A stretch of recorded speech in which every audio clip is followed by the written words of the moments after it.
When we think of threatening diseases, heart attacks, strokes, or various types of cancer usually come to our mind. But one of the most dangerous diseases in the world is osteoporosis. It is also known as a silent disease because 80% of those affected do not even notice it. Bones consist of a tissue that constantly breaks down and builds up again.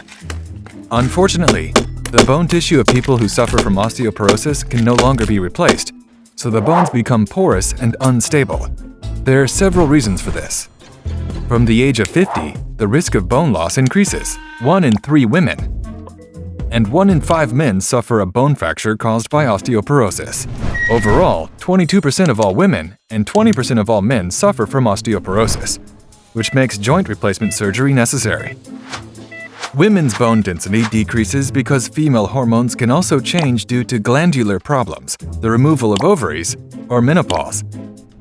Calcium deficiency caused by inadequate diet or malabsorption due to digestive disorders causes the body to get the necessary calcium from its own bones, which leads to osteoporosis. Vitamin D also plays an important role in bone formation. The vitamin is inactive in our body and activates when sunlight hits our skin. Therefore, 10 minutes of sunlight per day are essential. If the vitamin D level is still too low, supplements can be taken after medical consultation.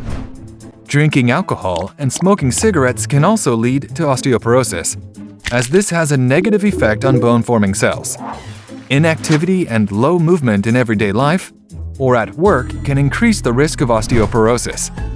Older people, especially women over 65, people who have taken corticosteroids for a long time, patients with rheumatoid arthritis, and underweight people are significantly more at risk of osteoporosis and should get their bone density tested. If you suffer from osteoporosis, taking dietary supplements unfortunately won't help. In that case, medical treatment under the supervision of a doctor becomes mandatory.